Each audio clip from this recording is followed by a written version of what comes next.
그리고 군사주의. 옛날에는 이제는 뭐 그 싸움한다 그렇게 하면 그 왕이 부르면 귀족들이 여기 와서 이제 자기 군사들과 싸우겠지만 이제는 그 정부가 군을 가지고 있잖아요. 그러면서 똑같은 유니폼을 입히고 군가를 부르게 하고 교회 사는 것과 상당히 비슷하거든요. 반복적으로 계속해서 주입하는 거죠. 대학 역시 예전을 이용합니다. 예를 들면은 그 사립대학교들 유명한 대학들은 전 세계를 보면은 어딜 가더라도 자기들 나름대로의 컬러를 색깔을 가지고 있고 스포츠 경기를 하고 있고 그 서로 각 대학들을 비방하는 그런 그 문구들을 갖고 있죠. 어느 나라를 가더라도 그 라이벌리 그 대학들이 있습니다. 그래서 쇼핑도 보더라도 쇼핑도 계속해서 반복적으로 사람의 욕망을 자극하고 있고 그리고 뭐 그 여러 가지 찬송가와 비슷한 그 각 그 쇼핑몰마다 자기들 노래를 만들어 놓고 그리고 옛날에 성인들과 비슷한 그런 광고 모델들을 통해 가지고 사람들의 모범으로 제시를 하고 이런 식들을 얘기를 하고 있죠. 그래서 쇼핑이라든지 그 군사주의, 대학 등이 세속주의적인 예전을 이제 사용을 하면서 아주 득세를 하게 되는 거고 그 와중에 기독교는 오히려 주지주의화가 되면서 욕망에 대해서 이야기를 할 수 있는 특히 개신교는 그러한 지혜를 이제 잃어버리게 됩니다. 그렇기 때문에 이제는 캠퍼스 사역하시고 그런 분들이 상당히 힘든 이유가 뭐냐면은 계속해서 이제는 그 성경 공부시키고 뭐 교리 공부시키고 그렇게 하는데 대학은 예를 들면은 뭐냐면은 대학 자체의 예전이 있거든요. 그 대학 자체의 예전은 그 젊은이들이 가지고 있는 욕망을 아주 잘 그 활용을 하고 있고 잘 자극을 하고 있는데 너희가 이제 기도로서 이걸 이겨라. 니네가 이제는 교리 공부로서 이걸 이겨라고 했을 때는 인간은 단지 머리만 있는 존재가 아니라 오장육부가 있는 존재이기 때문에 그 호소력이 그 마음 깊이까지 내려오기가 힘들게 되는 그런 일이 일어나게 됩니다.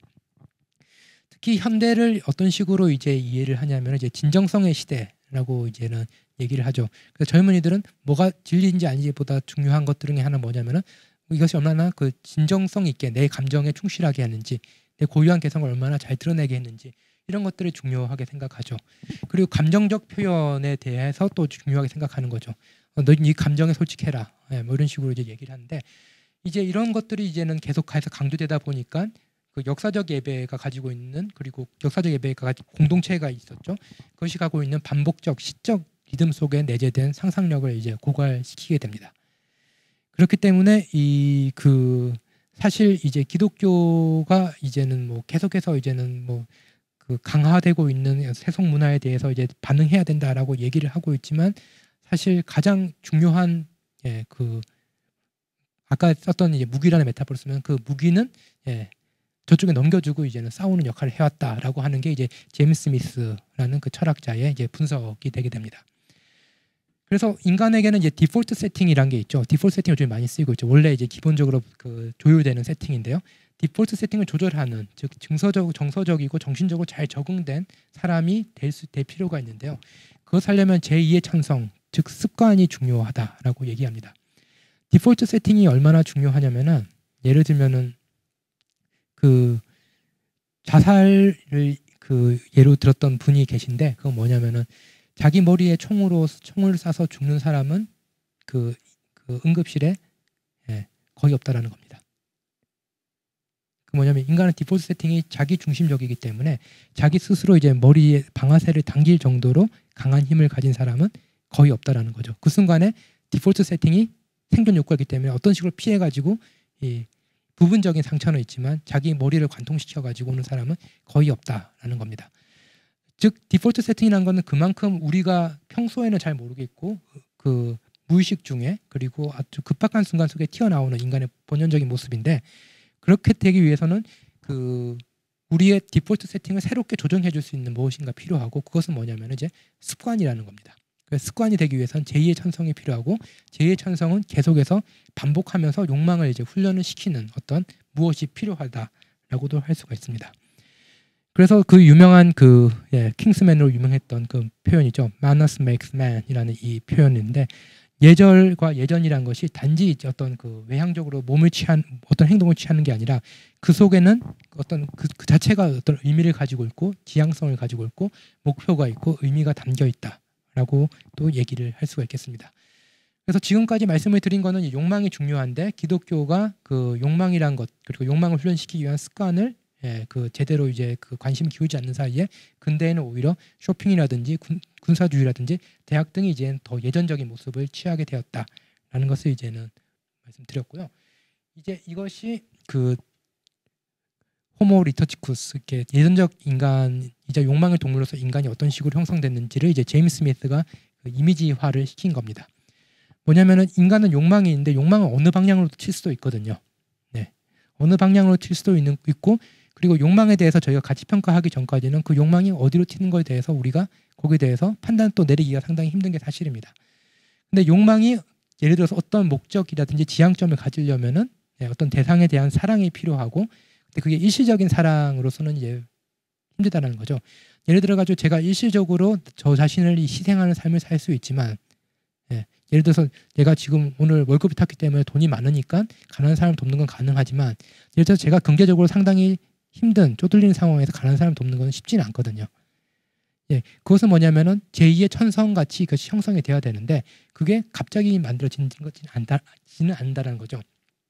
이제 그걸 하기 위해서는 중요한 건 뭐냐면은 목표, 정확한 대상이 있어야 되고, 우리 욕망이 향해야 될 대상이 있어야 되고, 세 번째로 뭐냐면은 그것을 계속해서 볼 수 있도록 우리를 반복해서 욕망을 훈련시켜 줄 수 있는 세 번째, 공동체의 실천, 예전이 필요하다라는 겁니다. 그래서 단지 인간은 이성을 통해서만 그 그리스도인이 되는 게 아니라 자신이 가지고 있는 이 마음의 욕망을 바로 이 지향할 수 있는 대상이 필요하고, 그리고 사실 그리스도인으로서 지향할 대상이란 거는 그다지 매력적이지 않고 그다지 우리에게 보상을 안겨주지 않을 수도 있는 거거든요. 하나님의 나라라는 것이. 그렇기 때문에 그것을 계속해서 반복해 줄 수 있는 그 습관, 그리고 그 습관을 형성시켜줄 예전이 함께 있어야 된다라고 할 수 있습니다. 그렇기 때문에 이 지점에서 그 보실 수 있는 게 뭐냐면은 조직 신학이 따로 있고 실천 신학이 따로 있는 게 아니라는 것을 보실 수가 있을 거예요. 이런 교리를 다루는 조직 신학이라는 것은 실천 신학이 없다면은 그것은 그냥 인간의 그 이성에 호소하는 그 아주 다른 말로 하면은 머리로는 이해는 되지만 그것을 오장육부화 시키지를 못하는 그런 부분적인 기획이 될 수밖에 없고, 그래서 조직 신학이 실천 신학과 함께 이제 붙어 있을 수밖에 없는 이유가 바로 이 인간에 대해서, 인간이 욕망의 존재라는 것을 이제 파악할 때 알 수가 있습니다. 지금 약 30분 정도 제가 그 욕망에 대해서 이제 말씀을 드리고 있는데요. 이 한 가지만 더 이제 말씀을 드리도록 하겠습니다. 방금 제임스 스미스가 이제는 이런 식으로 자기 얘기를 하니까 이제 사람들이 조금 어려워하니까 그 생텍쥐페리의 사례를 이제 갖고 와서 이제 얘기를 하고 있는데요. 그 존 에버렛 밀레이라는 그 영국의 그 프리 라파엘라이트라는 학파 속에 있었던 화가가 그 롤리경, 영국의 유명한 탐험가이죠. 그 젊었을 때 시절을 이제는 묘사한 그림을 지금 제가 보여드렸는데요. 여기를 보시면은 그 롤리경이라고 말했듯이 귀족 출신이란 것을 아실 수가 있겠죠. 그리고 당시에 그 전 세계를 돌아다니면서 탐험을 할 정도라면 그 정도로 사회적인 영국 사회 내에서, 귀족 사회 내에서 위치가 있었다는 얘기죠. 근데 두 아이가 있는데 여기 보시면은 그 옷을 보시면은 계급차가 느껴지죠. 여기서는 이제 귀족 아이들의 옷인데 여기서는 그냥 그 뱃사람 내지는 그냥 일반인, 일하는 사람들의 옷을 입고 있죠. 그 사람의 이제 이야기를 막 하고 있습니다. 그건 뭐냐면 이 그림이 보여주는 건 뭐냐면은 롤리경을 만든 거는 그 롤리경이 가지고 있는 부유한 집안 배경 혹은 그가 받았던 좋은 교육 그런 게 아니라 이 이야기꾼이 계속해서 저 바다 너머를 이렇게 보여주고 있잖아요. 저 바다 너머에 우리가 경험하지 못한 세계가 있어. 거기로 나가는 것은 모험이고 그 모험은 어떤 가치가 있고 그 모험은 너를 어떤 식으로 만들 거야라고 이야기를 계속해주는 이야기꾼이 있었던 거죠. 그러니까 영국 역사에 기록될 수 있는 롤리경이라는 탐험가를 만든 것은 그의 집안 배경, 출신 성분, 교육, 그의 인맥이 아니라 그의 꿈을 불러일으켰던 어떤 한 이야기꾼이 있었다라는 겁니다. 그래서 지금 제가 말씀을 드렸던 것 중에서 아까 습관에 대해서 얘기를 했지만 여기서도 중요한 것 중에 하나는 뭐냐면은 욕망의 지향성을 변화시켜 줄 수 있는 이야기도 중요하다라는 겁니다. 그러니까 교리라는 것은 저희가 되게 딱딱한 명제화될 수가 있는데 사실 교리는 풍성한 이야기를 요약해주는 어떤 그 명제들이라고도 할 수가 있는 거죠. 그래서 욕망을 훈련시키는 데는 단지 교리가 아니라 풍성한 이야기, 기독교적인 그런 그 꿈, 비전을 담은 지향성을 가진 풍성한 이야기가 필요하다라는 것을 이제 보여줍니다. 그래서 이 그림도 아주 중요하죠. 우리의 욕망의 지향을 변형시키는 것이 더 중요하다라는 것입니다. 그래서 생텍쥐페리의 그 유명한 말을 또 인용을 했는데요. 그건 뭐냐면은 배를 만들고 싶을 때는 목재를 모으라고 다그치면서 어떤 뭘 해야 될지에 대한 과제와 일거리를 할당하지 말고 다만 먼 바다에 대한 그리움과 갈망을 일깨워라라는 겁니다.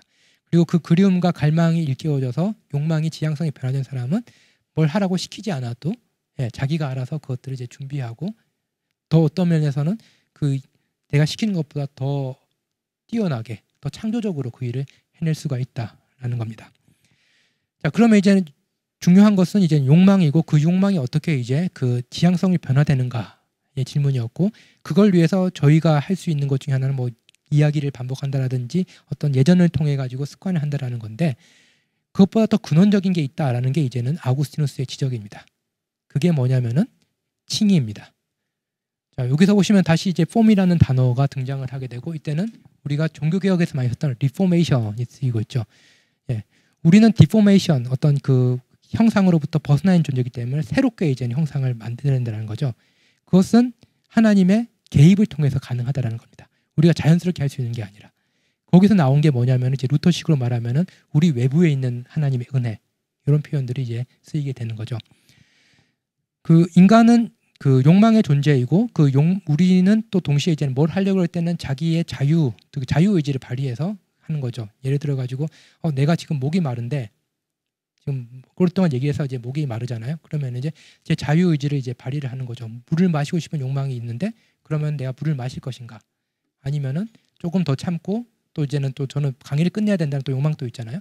그러니까 목마른 걸 참고 강의를 계속할 것인가? 이 자유를 가지고 이제 선택을 할 수가 있는 거죠. 근데 인간의 자유 의지는 죄로 물들어서 스스로를 구원을 못 합니다. 예를 들어서 지금 여기 계신 분들은 너무 내용이 많고 좀 쉬어가고 싶으니까 그 물을 마셔라라는 것을 저에게 신호를 보낼 수도 있지만 저는 또 이제는 아까는 이제 주지주의의 문제점을 말했지만 또 동시에 많은 정보를 전달하고 싶은 자기 중심적인 욕구가 있기 때문에 물을 안 먹고 지금 계속 진행을 하고 있죠. 그렇기 때문에 이 인간의 자유의지라는 건 이쪽으로 저쪽으로 갈 수 있지만 각자가 보고 싶은 대로 세계를 보고 각자가 보고 싶은 대로 욕망을 지향성을 가지고 있다는 겁니다.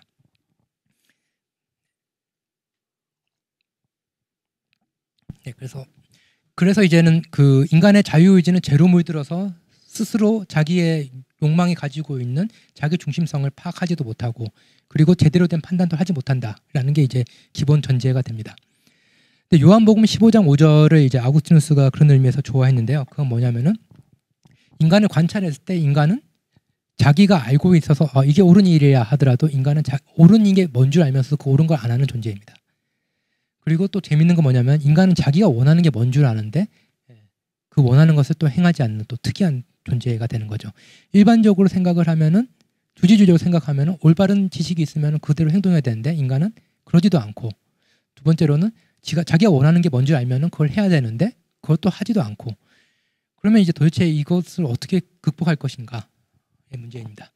근데 이제 아구스티누스가 여기서 그 힌트를 많이 얻은 거죠. 뭐냐면은 나를 떠나서는 너희가 아무것도 할 수 없음이니라 라는 이 구절 속에서 아구스티누스는 인간학적인 그 돌파구를 이제 발견하게 됩니다. 그렇기 때문에 하나님을 떠나서는 아무것도 할 수 없기 때문에 하나님의 힘, 즉 외부의 힘이 필요한 거죠. 그래서 그 하나님의 힘, 은혜가 인간을 죄의 힘으로부터 자유롭게 해주게 됩니다. 그래서 이제는 여기서 나오는 말이 뭐냐면은 인간은 자기 힘으로서가 아니라 하나님의 은혜로서, 하나님의 개입으로서 의롭게 된다라는 이 표현이 나오게 됩니다. 아주 단순한 이야기입니다. 종교개혁 가면은 막 아주 복잡한 논리가 쓰였는데 여기서 보면은 아주 인간에 대한 관찰부터 시작되는 거죠. 제대로 안다 그래도 제대로 하지 못하고 제대로 원한다 그래도 원하지 못하고 그러면 뭐가 필요할까? 그러면 자기보다 더 큰 무엇의 도움이 필요하다. 그러니까 거기서부터 시작해보자 라는 게 이제 간단히 말해서 칭의론이 되게 됩니다. 이제 아구스티누스는 근데 이제는 이 원죄라는 거 자유의지가 이제는 그 죄로 물든 상태를 이제 질병이라는 언어로 이제 이해를 하게 됩니다. 그래서 질병이라는 것은 이제 원죄이고 질병이기 때문에 중요한 거는 뭐냐면은 병으로부터 우리가 벗어나는 것을 치유 내지는 회복이라고 그러는 거죠. 치유와 회복이 일반적인 의미에서 바로 일어나냐? 바로 일어날 수 있지만 중요한 것은 그 예를 들어 가지고 엄청난 그 바이러스가 있다라고 했을 때 거기에 대한 약을 먹으면은 바이러스는 죽일 수가 있겠죠. 그럼 바이러스를 죽이면 바로 사람이 건강해지냐? 절대 그렇지는 않죠. 뭐냐면은 바이러스 때문에 약해진 몸이 회복되는 과정이 필요하게 됩니다. 마찬가지로 만약에 원죄가 질병이면은 이 질병을 치유하는 약은 하나님의 칭의의 은혜, 하나님의 은혜인데, 그리고 그것을 이제는 받아먹는 믿음도 필요한 거죠. 그런데 사람들은 이제 중요한 거는 이제 자기가 잘 먹으려고 하지가 않잖아요. 약이 필요 없어라고 하는데 약을 때로는 이제 억지로 먹여야 되는 사건도 이제 필요하게 됩니다. 그리고 예를 들어서 제가 건강한데 예를 들어서 건강 검진을 해봤는데 간에 문제가 있어서 바로 이제는 약을 먹어야 된다라고 하는 거죠. 그러면은 약을 먹어야 된다라는 것을 깨닫게 하는 것도 누구의 역할이냐면은 의사 역할이 되게 됩니다. 그러니까 생각해 보면은 그 병을 치유할 수 있는 것도 외부에서 오고, 그리고 네가 병자라는 것, 내가 병자라는 것을 깨닫게 해주는 그것도 외부에서 오는 지식이 되고 있고, 그 다음에 회복을 할 때 바로 회복이 안 되니까 이렇게 되면 식이요법도 바꿔야 되고 운동도 서서히 해야 되고 여러 가지 체크가 들어가잖아요. 그거 도움 주는 것도 외부에서 오는 거죠. 그와 동시에 또 필요한 건 뭐냐면은 내 몸에 있는 몸을 낫게 하려는 의지, 그리고 내 몸이 스스로 회복하려는 그런 능력, 이런 것들이 종합되면서 인간은 치유하게 됩니다. 그래서 아우구스티누스가 봤을 때는 원죄를 어떤 질병으로 봤을 때 이 질병에서 치유되는 그 모든 계기들은 외부에서 오지만 또 동시에 인간의 내적인 변화를 동시에 유발을 한다라는 거죠. 이 두 개가 합해져서 이루어진 교리가 고대 교회의 칭의 교리가 되게 됩니다. 그래서 인간이 이제는 옛날에는 그 자유의지가 제로 물들어서 이제 선행도 잘 하지 못했는데, 이제는 선행이 가능하다면은 어떻게 가능하냐라고 하면은 다 의사 선생님 덕분인 거죠. 약도 주고 처방도 하고 식이요법도 바꿔주고 그러면서 됐기 때문에 인간의 선행은 인간이 하는 것 같지만, 인간의 건강은 인간이 회복하는 것 같지만, 그것이 가능하게 한 근원적인 동기, 그리고 그것을 계속 이끌어가는 힘은 하나님의 은혜에 있다라는 겁니다. 그렇기 때문에 이 은혜 중심으로 인간을 이해하고 인간의 삶을 이해하고 인간들이 모여 사는 사회를 이야기할 수 있는 그 틀을 마련해 준 것이 바로 이 칭의론이다라고 할 수가 있겠습니다. 그러면 하나만 더 하고 휴식 시간을 이제 취하도록 하겠습니다. 여기서 이제는 그 개신교와 이제는 카톨릭의 차이를 조금 보실 수가 있는데요. 이 아구스티누스가 했던 또 유명한 그 명언을 하나를 뽑아왔습니다. 뭐냐면은 너 없이 너를 창조하셨던 분이 너 없이는 너를 의롭게 하지 않으실 것이다. 하나님께서는 무로부터 우리를 창조를 하셨잖아요. 그렇지만 하나님께서 우리를 구원하실 때는 우리와 함께 우리를 구원할 것이다 라는 겁니다. 즉 우리를 거룩하게 만들어가는 과정을 통해서 그 우리의 자유의지를 하나님께서 회복시키시고 우리와 함께 하심으로써 우리를 구원하실 것이다 라는 거죠. 이제 여기서 이제 강조점의 변화에 따라서 한편으로는 개신교에서 말했듯이 오직 믿음, 오직 하나님의 은혜로 갈 수 있는 길도 있지만, 또 반대편으로 이제 잘못 해석하면은 인간이 노력하지 않으면 구원을 받지 못한다라는 그런 해석으로도 갈 수 있는 그 두 씨앗이 함께 심겨져 있다라는 것을 이제 보실 수가 있을 거예요. 그래서 개신교 종교 개혁은 이 인간의 노력으로 구원을 받을 수 있다라는 그것을 이제 원천 봉쇄를 했고, 그러다가 이제 욕망까지도 같이 이제는 잘라내 버리게 되는 그런 결과를 가지고 왔다라고도 할 수 있습니다. 그래서 하나님의 은혜가 인간을 구원하는 과정을 그 하나의 은혜이지만 그 과정을 인간이 이해하기 쉽도록 크게 세 가지로 나눠 보면은 뭐냐면은 은혜가 인간이 회심 전에도 이미 주어지게 되고요. 그리고 그 은혜는 우리가 자유의지가 이제 치유되기 시작하는 그 순간에 작용을 하게도 되고요. 이때부터 이제 믿음이 발생하는 거죠. 믿음으로 그 은혜를 받아들이는 거고요. 우리가 믿음이 있든 없든 하나님의 은혜는 계속해서 있었던 거죠.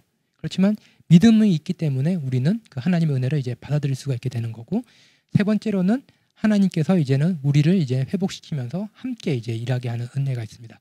그래서 세 가지를 나눌 수 있고, 이것을 그 교리적인 언어로는 선행은총, 우리가 회심하기 이전에 있었던 은총, 작용은총, 우리가 이제 믿음을 가질 때 믿음을 갖게 해주는 은총, 그리고 믿음을 가진 이후에 우리와 함께 하는 은총, 그래서 협력 은총이 되는 거죠. 이게 아구스티누스 이후 카톨릭 신학에서는 선행 은총이 유아 세례가 되는 거고요. 작용 은총이 그 개신교에서 말하는 칭의가 되는 거고, 협력 은총은 개신교에서 말하는 성화가 되게 됩니다. 그래서 이것을 하나로 묶어 있었던 것을 이제는 개신교에서는 이제 구분을 하게 되면서 이 차별점을 뒀다라고 할 수가 있습니다. 그럼 이 구도 속에서 봤을 때 그 의로워진 죄인이 공로, 구원을 위한 공로를 얻을 수는 있지만 그 공로는 어디서 가능하냐라고 하면은 하나님의 선행 은총이 있었고 작용 은총이 있었고 협력 은총이 있었기 때문에 그 공로가 있을 수 있다라고 할 수 있겠죠. 그렇기 때문에 그 공로로 구원받는다는 말은 다른 말로 하면은 하나님의 은혜에 우리가 숟가락 하나 정도 얹어 놓는 노력으로 구원을 받는다라는 거고, 이것을 그 아구스티누스의 말은 하나님이 이제는 공로를 통해서 구원을 하신다라고 하는 그 표현은 뭐냐면은 하나님은 자기 은총에 자기 은혜에 스스로 면류관을 씌우셨다라는 표현을 씁니다. 인간의 노력을 보고 구원을 하신 게 아니라 하나님의 은총을 통해서 이제 구원을 했다라는 거죠.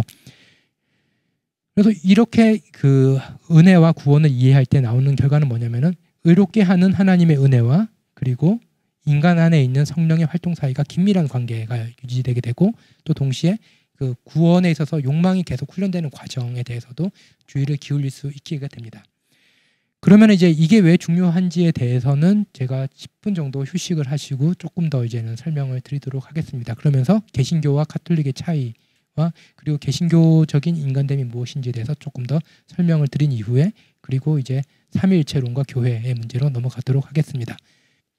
지난 시간에서 저희가 기억해야 될 중요한 것 중에 하나는 이제는 욕망이란 것이 중요했다라는 것, 그리고 이제는 저희가 이제 욕망의 언어를 많이 잃어버렸기 때문에 그것을 칭의론 중심으로 되찾기 위해서 아구스티누스로 지금 저희가 다시 한번 과거로 돌아와 봤고요. 그리고 아구스티누스는 이 병, 인간의 원죄를 이제 질병이라고 보았고, 거기에 따라서 이제 여러 메타포를 만들면서 칭의론을 이제는 형성했다라고도 설명을 드릴 수 있는데요. 그러면 이제 정말 근본적인 문제는 저희가 아직까지 건드리지 않았습니다. 그건 뭐냐면은 인간이 죄인인데 그 죄인을 의롭다고 얘기를 하려면은 어떤 평가 기준이 있어야 되잖아요. 그래서 정의라는 기준이 필요한데, 그러면 정의라는 것은 무엇인가? 라는 게 아주 중요한 질문이 될 수밖에 없습니다.